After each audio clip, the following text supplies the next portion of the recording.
Now, from the makers of Cold Water Omo...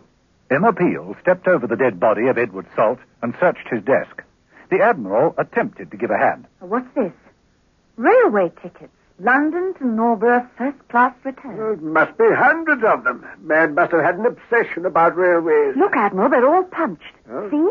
All neatly punched through the middle O in Norborough. The hole's about the size of a microdot. It makes sense. Salt fills in the O with a microdot. And the ticket collector clips it out again. And the message is passed on to the ticket collector. We've got it, Admiral. We've got it.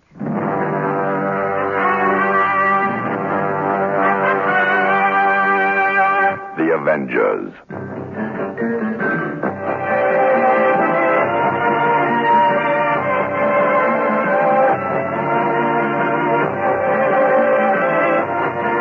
John Steed and Emma Peel. The Avengers.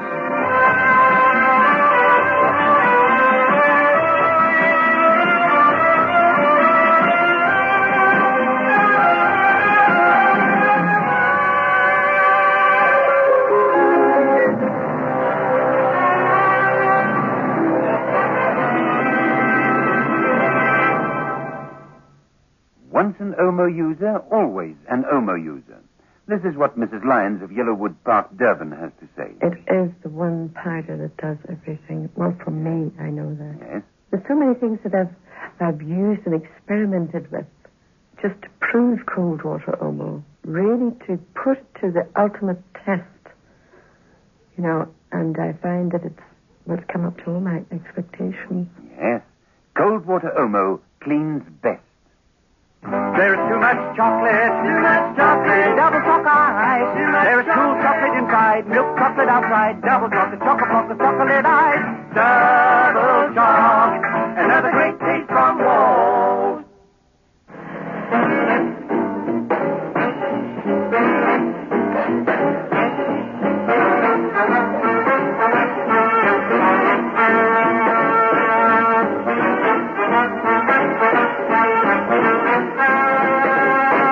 Episode 5 of this story, in which John Steed is lost and found, and Mrs. Peel makes a determined effort to correct a disastrous train of events. Mrs. Peel had lost John Steed. In checking up on Edward Salt, she'd raced to Norborough Station to keep an appointment with Steed. He wasn't there, only his umbrella swinging gently from the luggage rack. Mrs. Peel had managed to collect it and listen to the message Steed had recorded upon the secret apparatus in the handle, but it hadn't told her very much. She'd turned for help to Admiral Cartney, and they'd found Salt's body. Now, Mrs. Peel was sure she was on the right lines. Railway lines, which would take her to Chase Halt Station yet again. In the station was a train. The ticket collector opened a door. The man who was posing as a bridegroom climbed in. How'd he go? Lempty. Mr. Salt is no more, and I've brought you a little keepsake. A memento. It's Salt's mini camera. Might be useful. Good. Let's see how your worthy bride is getting along.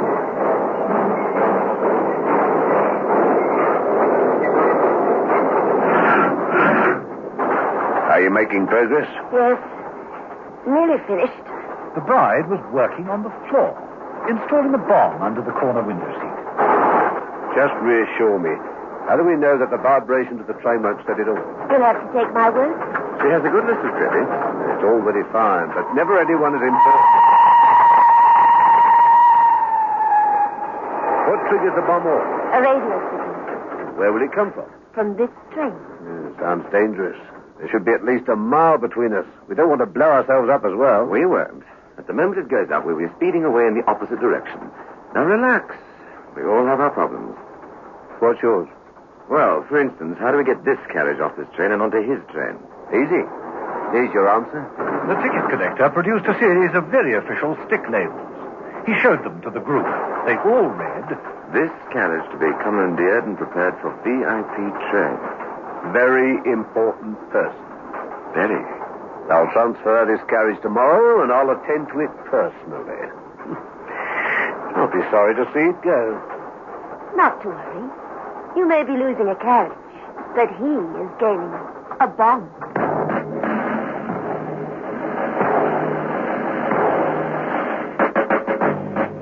Mrs. Peel arrived at the deserted Chase Halt station carrying Steed's umbrella.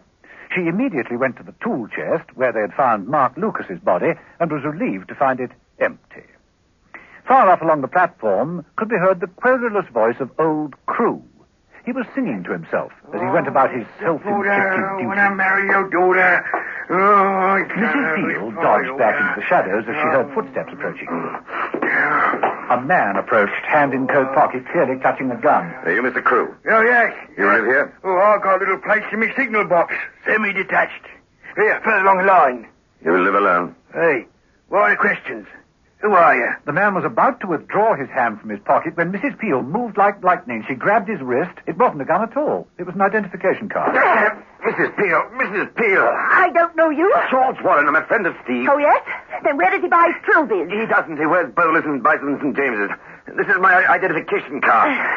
What are you doing here? I could ask you the same thing. Ah, but I thought of it first. Special security watch all along this railway line. Oh? Someone important traveling along it? Perhaps you don't understand me, Mrs. Peel. Special security. Can't divulge details to anyone. And I mean anyone.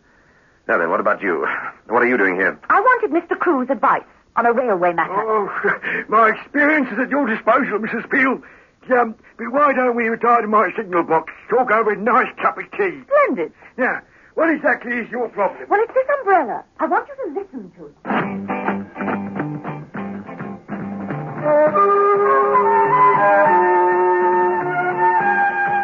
In the just-married compartment of the train, the ticket collector faced the bride and groom. A mini camera of sorts. There was a film in it. A practical place to keep a film, I'd say. I've just had it developed. It's details of security on this line. They're sending a special branch man to visit every station along the route. Well, so what? Don't you see that means Chase Holt? They'll find Lucas's body. And that means the game is up. Unless I can get to the special branch man first. When do we reach Chase Holt? Coming up in about 10 minutes. The groom grinned and reached beneath the seat, producing a Tommy gun. Splendid. An unscheduled stop is indicated, don't you think?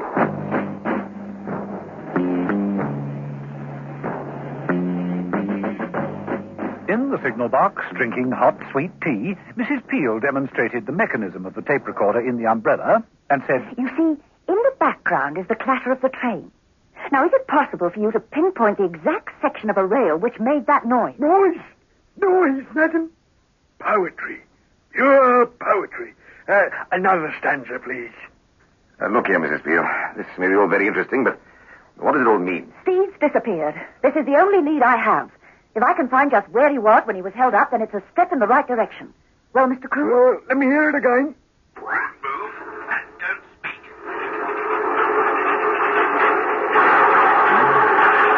Oh, sounds all wrong. Yeah. There are two sets of diddly bombs. Oh, it's impossible. A train can't be going fast and slow at the same time. He's right. Diddly bomb. Diddly bomb. Yes. You know, I don't think this part of the train at all. Just a minute. Diddly bomb. Diddly bomb. It's the Mark V tapping code, a sort of trick Morse device so that man could communicate with each other in prisoner of war camps. Spool it back, Mrs. Peel. Give it to me again. Right.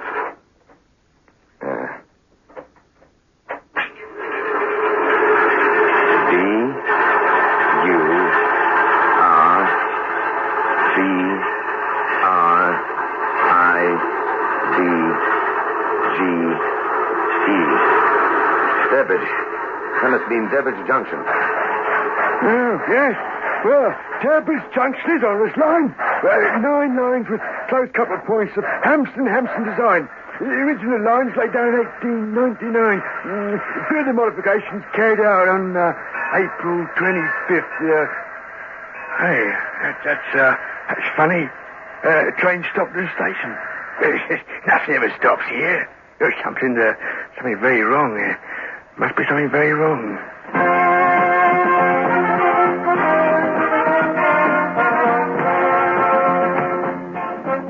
Back in the station, the train had stopped. The groom slipped out onto the platform. He headed for the tool chest and was amazed to see that it no longer contained a body. The old boy in the signal box. It must be him. Right. Holding the Tommy gun at the ready, the groom hurried up the line. In the signal box, Mrs. Peel was insisting that she should be told the complete truth. Look, if someone important is traveling on this line, I have a right to know. Now, is it today? Tonight. But who is traveling tonight? I must...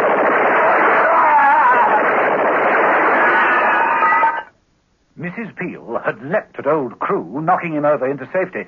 But George Warren lay on the floor, dying. Mrs. Peel crawled over to him. Who is it, Warren? Who's traveling this line tonight? The Prime Minister.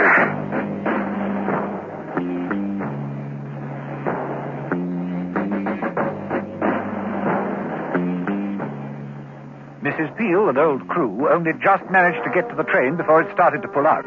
In the corridor, they paused to get their breath.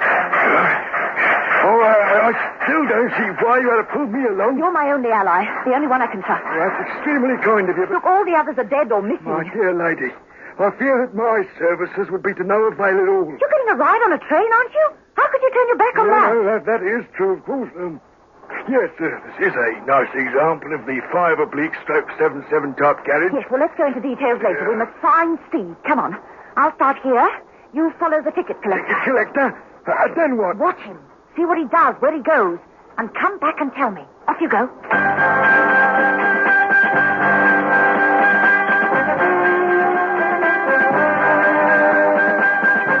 Poor old Crewe did his best, but the ticket collector and the groom had retired beyond the restaurant car to the galley, which turned out to be more a chief operations room than anything else. We'll keep this door locked from now on. Only those who give the correct signal are allowed in. Are you comfortable, Mr. Steed? John Steed was handcuffed by one hand to a steel chair. I have been worse. I thought you should witness the final phase. Thought it might amuse you. Oh, very decent of you. Yes, for me, really. A coup isn't a coup unless someone is there to see it. Someone to impress. I'm afraid I shan't be able to applaud with these handcuffs on. Still, I can shout author, if that'll help. The look in your eyes will be enough. Apathy? Agony. You see, I'm going to kill your Prime Minister.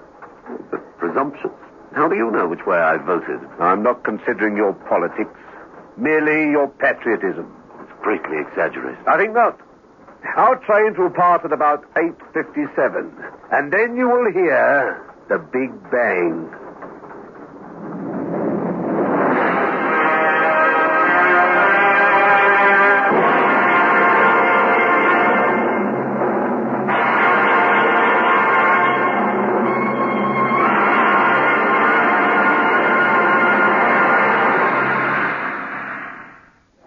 Housewives everywhere are discovering new Lux Cream of Lemon dishwashing liquid. Have you tried it, madam? Yes, I like it. It's kind for my hands. And you? Yes.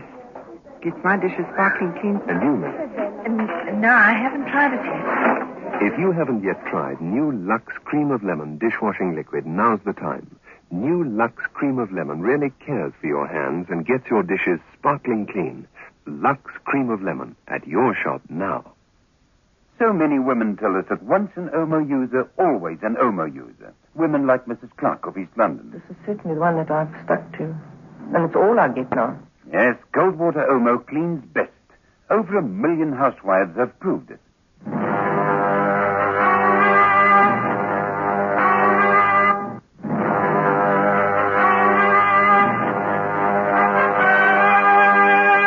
The Avengers.